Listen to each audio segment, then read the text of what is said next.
Hey everyone, it's Armor Gaming. Welcome back to my channel and welcome to Monster Legends. Welcome to the very first monster analysis on the brand new era of mythic monsters, the cosmic mythic monsters, and we're starting things off with Hardy, who will be available in the August Legends Pass. So my hope is that this video helps you figure out whether or not you want to purchase the Golden Legends Pass so that you can get this monster. So here's the deal. Right now, as of the time recording this video, we have information on 4 new cosmics, okay? And the truth of the matter is, when you see these monster stats, all of them, this new generation of monsters, the Cosmic Era monsters, their stats are just going to be mind-blowing. So, yes, like, the Cosmics and the Legendaries, they're likely not going to be used as much. In these early analysis, I am going to be comparing the Cosmics to the current meta, which just includes Wormlad and Grakon from the Legendary, Ragnarök, right? Some of the other Dodge area monsters. But at the same time, I'm going to compare them to the Mythic monsters.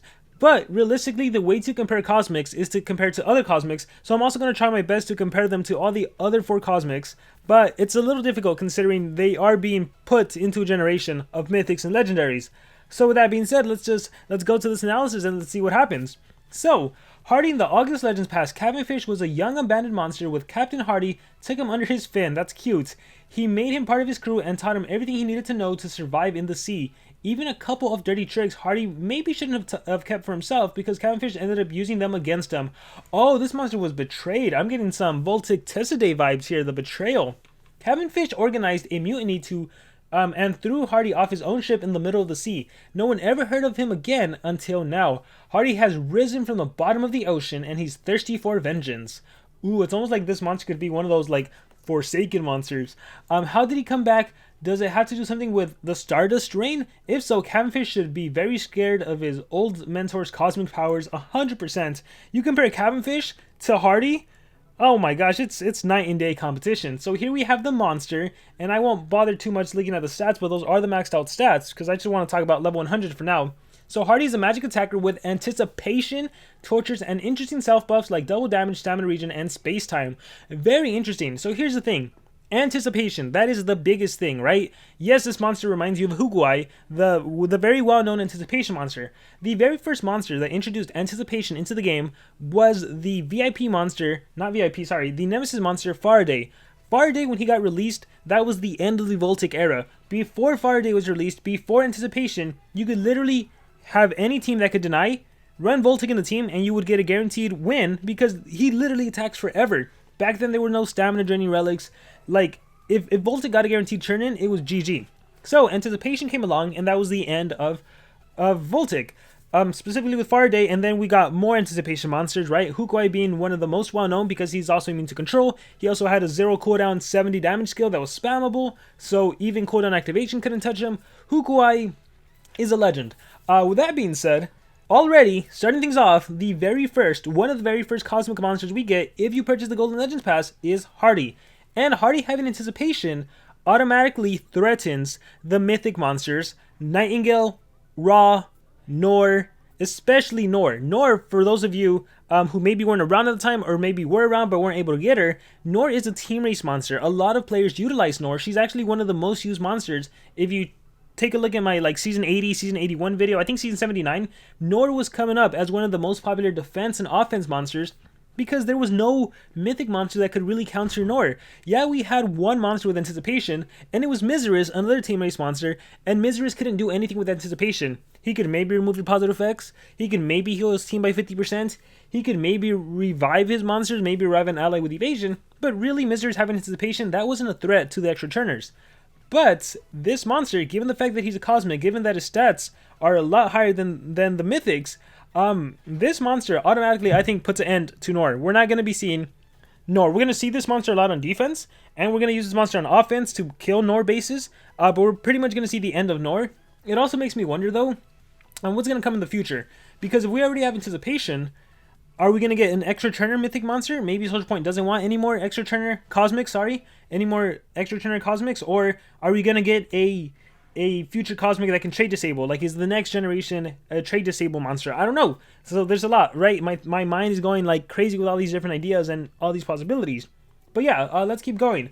He has an evolving trait. At rank 0, he has anticipation. At rank 1, he gains water protection. Very interesting. So if I'm not mistaken, I want to say he's magic, right? Yeah, he's magic, and he has water protection. So that's pretty cool that as a permanent trait, I don't know if any other monster has a permanent protection trait like this. Water attacks will take 50% less damage, I think. I don't think it's 100% non-void. I'm pretty sure it's just 50% damage protection for water element. And he even gets stamina regen at the start of the battle. That is really cool. Especially if his anticipation keeps triggering, because you're purposely letting Nora do her extra turn skills. Oh, that's pretty cool that you can attack, get stamina, attack, get stamina. Also, the stamina regen is cool because if you battle an enemy monster that can drain your stamina, like on turn 1, hey, if that enemy monster is faster than you, you go, and then you recover your stamina, then you're free to attack. So, I'm a fan of the self-stamina regen. I have to wonder, are these monsters' stamina going to be higher than the Mythics? Because Mythics have a higher stamina than Legendaries, so that's going to be interesting to see as well. Also, don't forget that these monsters are also going to be able to do what essentially is called a cap breakout, so more information to come on that later, but it essentially feels like even if you can't rank this monster up to rank 3, for example, you will still be able to get them to like level 120, 125, depending on how Stardust and Cap Breakout works. I don't want to get too much into it because I don't even know. So with that being said, yeah, great traits so far. Relics, you can hold the sword and the mask. Those are usually indicative of an attacker. I mean, sword, you give this monster a laser beam sword and his strength is even more stronger. You give him a cane sword, he can heal. The mask, there's a lot of stuff you can do. Jazzstar's mask, Eotron's mask. So just play around with those. He is a C-book. He's a villain, adventure, cosmic. Okay, how is he a villain book? How is he in the villain book if he was the one that was backstabbed? Right? He made part of his... Well, I guess he taught him some dirty tricks. So maybe... I don't know. Maybe he just wants vengeance against Catfish and that makes him a villain. I don't know. We should add a book in Monster Legends for the betrayal monsters. The monsters that were betrayed by their best friends. Anyhow, yeah. See villains, adventures, and the cosmic. Alright. His basic attacks, his default skills, Strike the Sun and Storm Rider. Strike the Sun is a 40 damage magic-based attack, and Storm Rider is a 20 damage to all enemies. So, single versus... You know what's interesting? I have to wonder, since he is a... Okay, sorry, I skipped stats. Life, 77,000. That's right, 77,210. 77,210. Okay, just for reference, the mythic monster with the highest life is actually Armor Claw and Brutalizer and Abysmus. They're all tied for the highest life, and that life stat is 62,732. So this life stat, this new life stat on Hardy is, what is it, like 15,000 points stronger. So it's quite significant, to say the least. It's quite significant. Yeah, again, it's hard to compare. When we compare it to Mythics and Legendaries, obviously it's like crazy. Compared to the current Cosmics that are released, this is also actually the highest life stat. The next highest life stat is Ignis, who has 73,000, and then Vanoss and Heist, they have 72,000. So overall, for the Cosmics right now, of the 4 that were released, this is the highest life stat. This monster also has the highest power stats at 7,744. 7,744. In second place is Heist and Vanoss, followed by Ignis with 7,300. So, highest life stat and highest power stat for Cosmics. When we compare this stat to the Mythic monsters, currently in the game, the highest power stat belongs to Orem, who had 5,951. So this is a lot more, right? It's 2,000. It's almost 2,000 points higher in the power stat. So what effect does that have in terms of damage output? I guess we're going to find out, right? And then, of course, we have the speed stat. This monster has a speed stat of 5632. Really quickly, just for reference, in the Mythic era, the highest speed stat is Blaz with 4895. So this is, what, like 1,600 points higher. No, actually, it's not that crazy. It's 800 points higher. So there's a big significant, in terms of the base stats to start off with. Compared to the Cosmics, though, this is actually the slowest, tied with that of Heist. The fastest speed stat belongs to Ignis, the Team Race monster, and then Vanoss 2099, he has 5841. So for the Cosmics, he is the slowest, but the most life and the most power stat. Alright, with that being said, going back to the skills, yeah, he has a single 40 and an AoE Storm Rider. Oh, the reason I got into the stats again is because I wonder if this monster, if you run with like 2 strength, could you OTK a Daedalus? I don't know. I'd probably not. I think the 20 damage is too weak, even with an insane power stat, even with a laser beam sword. If you have a 130 Hardy and a 130 Daedalus, I don't think you'll OTK with a weak AoE like Storm Rider. I don't know if I said Raider before. If that was to be the case, then that would be overpowered and everything, which I don't think that's going to be the case. Again, it's hard to say until we have actual numbers, until we actually test out Cosmics versus Mythics, then we'll have a better idea of how they impact the game. But yeah, there we have Hardy's basic attacks. And let's talk about the tiered skills. So tier 1, Punch of the Shark King. We have deals heavy magic damage to an enemy, applies vulnerable. Vulnerable is essentially like a damage increase, except it's negative effect on the enemy. An enemy monster that is vulnerable will take 50% more damage from your attacks. And you also apply shock to an enemy. So, I mean, that's good, right? This also prevents extra turns from utilizing their extra turn skills. So, considering you have anticipation, you don't really need the shock. So, I'll throw that out. But, you know, the shock could come in handy. Maybe that low thunder damage kills the enemy monster. You have Moisture Drinker, applies Stamina Leak, and gives 100% of stamina to itself. So I will say, oh shoot, never mind. For a second, I was thinking, hey, that's cool. If this is 0 stamina, you instead of recharging, you can use this, apply Stamina Leak to the enemy, and just recharge. But no, that's not the case. Not a big fan of this skill, considering this is an attacker, so you're going to be running strength. So I don't think you're really going to need this skill. I don't think you're going to need it taking up space. But let's see what else he has. Blade in the Fog applies double damage to itself, applies space time to itself. So if you watch my video, you know I'm not really the biggest fan of self skills. I will say, because this monster particularly has anticipation, if the enemy is a Nor or an extra turner, and the AI is actually using their extra turn skills, usually I feel like the AI just recharges.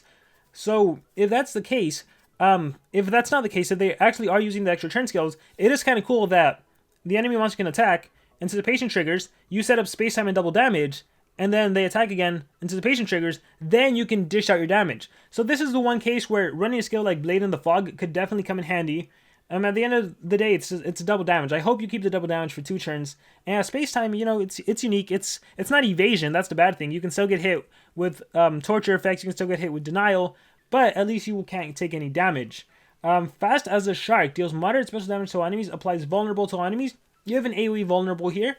Also, I haven't been paying attention. The stamina costs are pretty high. 56, 61, 76, 83. Yeah, I imagine these monsters are going to have higher stamina than normal.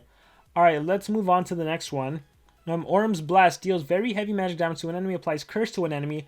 I mean, this is just a powerful attack. 60 damage, 2 turn cooldown, 76 stamina. Powerful 60 damage Curse skill. This, I mean, even against an extra turner, the Curse alone plus the heavy damage output might kill them. And then Strike of the Iron Way deals moderate magic damage, applies stamina regen to itself. So I think right now for the current meta, this is going to be your AoE killer, right? This monster has the highest power. You can give him a laser beam sword to increase his power, or even just a cane sword. What's the regular one? Cane sword.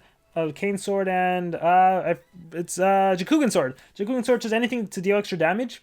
You can do that. You also get regen, stamina regen in case you're not rank 3. But I mean, no, this is going to be the Golden Legends Pass monster, so automatically you get him at rank 3 if you buy it. So, I don't know. Here's what I'll say. Compared to Mythics, obviously stats are better. Skills, they're still, to me, they're still kind of lackluster. Like, when you just analyze skills alone. If we ignore the crazy stats, what does he have?